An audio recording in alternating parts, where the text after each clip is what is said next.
Hello and welcome to Faithfully Stampin' with Jennifer Helm.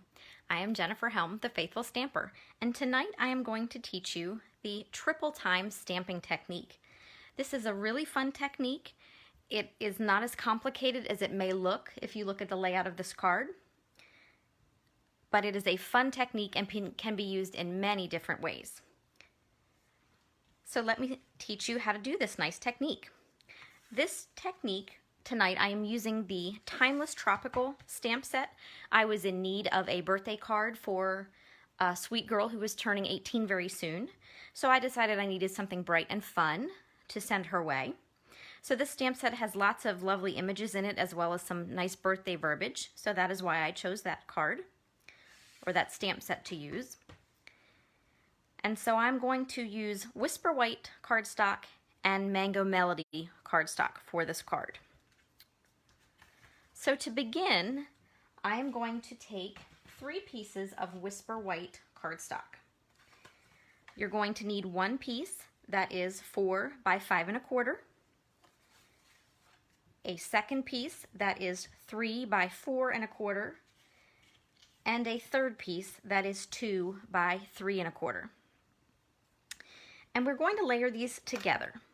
Now you don't want to permanently glue these together because that's not the effect you're going for on the card. I'm going to take a very little bit of adhesive, teeny tiny bit, and I'm going to dab it with my finger. If you happen to have a non-permanent adhesive, you are perfectly welcome to use that for this card because that's exactly what you need, something that is not permanent. I am dabbing it to take some of the sticky off before I glue it down because I don't want this permanently stuck together. I want to be able to pull it apart when I'm done. So I'm going to repeat with the next layer. And once I have them all layered together, I can go ahead and start my stamping. I'm going to bring over a piece of scrap paper because I am going to stamp off the edges of the cardstock. So I'm going to use some of those images from the Timeless Tropical set, and I'm using 4 different colors. Mango Melody to match the cardstock, and then 3 of our in colors, Magenta Madness, Just Jade, and Bumblebee. And so I'm going to take my largest image, my palm trees, and stamp that first. I liked working around the larger image. And if you have some white showing in between your layers, don't worry. That's going to be covered up by the alternating layers of colored cardstock we're going to use. So don't worry about that. I did find in most cases I have better luck with the cling stamps, the red rubber stamps, than I did with photopolymer, but I just try to press firmly and make sure I'm getting a good impression. And it all worked out in the end. So let's see. One more of those. And you can see why I want the scrap paper there. Next, I'm going to use our bright hibiscus flower, I suppose it is, to add a nice bright pop of color. Let's see, before I do that, I always have to finagle how I want things to look. So sometimes I juggle my stamp order. I'm going to fill in a little with those pineapples to fill some space. And then my leaves, I'm using Just Jade. So back and forth a little bit with the ink colors. But you can play until you are happy with how your paper looks. And there are so many ways that you can experiment with this stamp set and the design and the colors and the themes, so it's a lot of fun. Let's see, I think I'm going to add another pineapple over here, and then I think the edge of one leaf right there. And I think, let's see, because I'm a perfectionist, I don't like this white spot right here, so I'm just going to add just barely the edge of my palm tree, but I have to move that up so I don't stamp my work table. So there we go. There is my card front ready to be dismantled now, to be put back together again.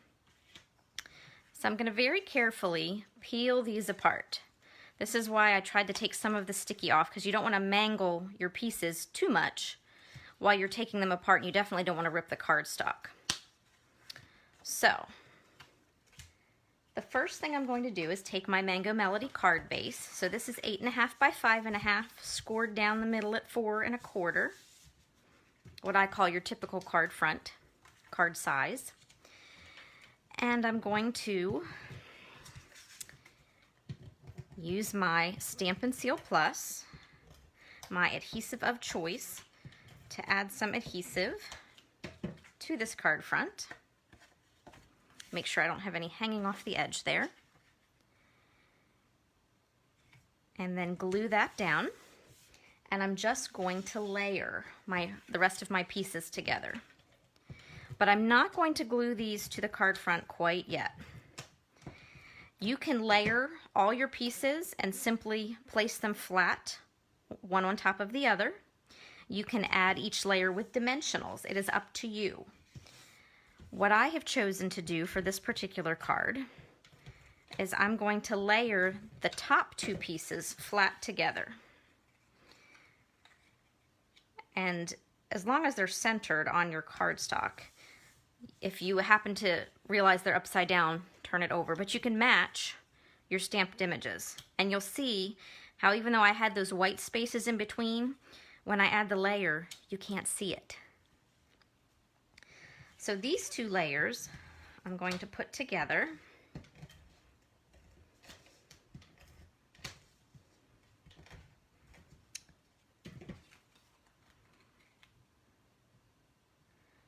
Just like so.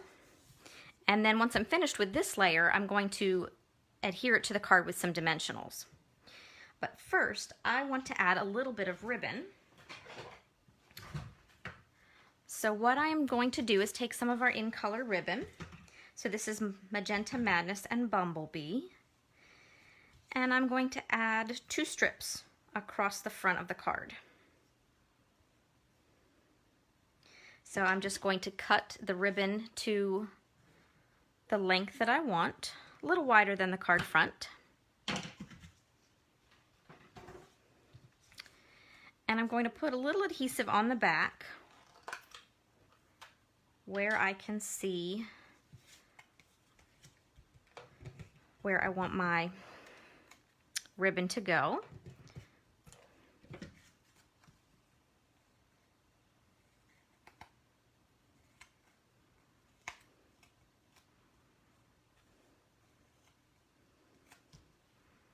I'm gluing one side down, and then I'm going to flip it over and glue the other side down. So this is a little fussy, but sometimes I'll take a piece of tape and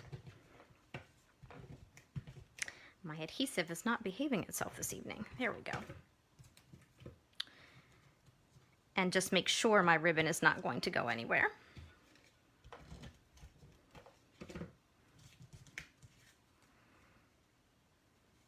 So now pull the ribbon straight across.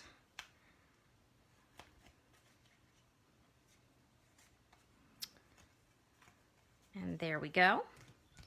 Now, since I want to use dimensionals for this piece, and it's a larger panel, I'm going to put 1 dimensional on each corner,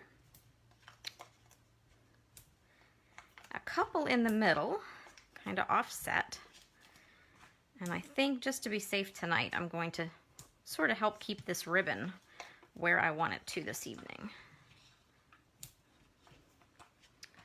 So next step is simple. Take off my dimensional backing. And again, just line up my card. Line up my stamped images. And there is my card front. Now you could leave it just like this. You can use ribbon, not use any ribbon, totally up to you. And if you need any supplies, I hope you visit my website and check them out. One last touch, since this is a birthday card for an 18-year-old, I used a retired set, not something I normally do for my videos, but I really wanted this look for the card. I used some glimmer paper and cut the 18 out. And I'm going to use mini dimensionals on the backs of my numbers.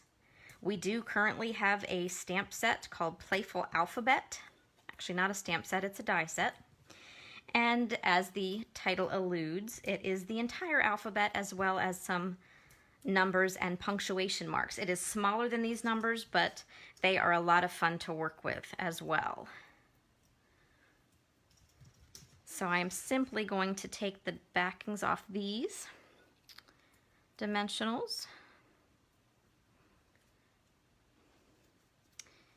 And then these numbers go right on the front of the card as well. Let's see, I think I'll put this one here. Depending on how the card layout looks, I like to maneuver my numbers a little bit. So there we go, quick and simple. One more short little step. Bring my scrap paper back over. I am a big fan of stamped inserts and stamped envelopes. So I'm going to revisit my Magenta Madness and my hibiscus stamp for my envelope corner. And then for the insert as well, I'm going to stamp the hibiscus on the corners and then bring out the Just Jade ink again with a birthday sentiment. May your birthday be memorable. And just like that, I've got my card insert.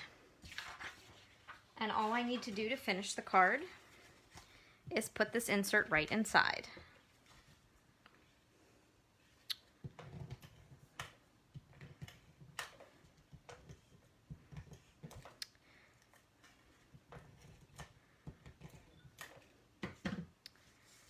And so now, once this is glued in, my card is ready to sign and be put in the mail. So a very quick and easy technique. Doesn't take any time at all. Once you get the hang of it, you could really whip a lot of these out in no time. And I always like to show other samples so that you can get some ideas for cards and see that it doesn't have to be the same card all the time. Now these first few samples are very similar to what I did. This one I made use of the Zany Zebra sets, went with a little more youthful idea, but the zebras were cute, and you can see how the pattern will work, the technique will work with any larger stamps, and you can fill in with smaller stamps as I did here. And of course, those zebras are so cute, I have to use the envelopes, right? Now, while you typically want Whisper White or Very Vanilla for your neutral cardstock, you can also use a lighter color such as Crumb Cake, or we have some very lovely pastel colors such as Soft Sea Foam or Petal Pink that would work as well. For this one, I took the same large image, the leaf, and stamped all over, added to the middle, and a stamped sentiment on the front. And for this card, similar idea, but I chose to watercolor pencil the images in, and then I used a blender pen to go over them to give it a softer look. So these cards are all done with the pieces being centered and layered straight on the card. But this isn't your only option. Another option is to take the same size pieces and just offset them. Offset your white pieces when you do your stamping, and then of course you're going to layer them, and then when you put them together they'll be offset again. And you have a totally different look using the same concept. And so for this one, I stamped in black Memento ink and then used my Stampin' Blends to color the berries and the leaves, added a Christmas sentiment and a little bow, and I have a beautiful Christmas card. And one other card to show you the differences. You can take the same technique and use different size pieces. This is what I call a variation on the triple time Stampin' technique. And it's still the same layered pieces, just different sizes and different layout. And then I popped the flower there. I fussy cut it after I stamped it and popped it on dimensionals, added a sentiment and a ribbon.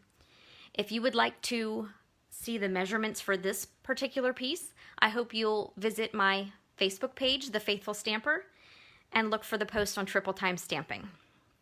And I will have the measurements listed there. So thank you so much for joining me for the triple time stamping technique. I hope you enjoyed it. Take care and happy crafting.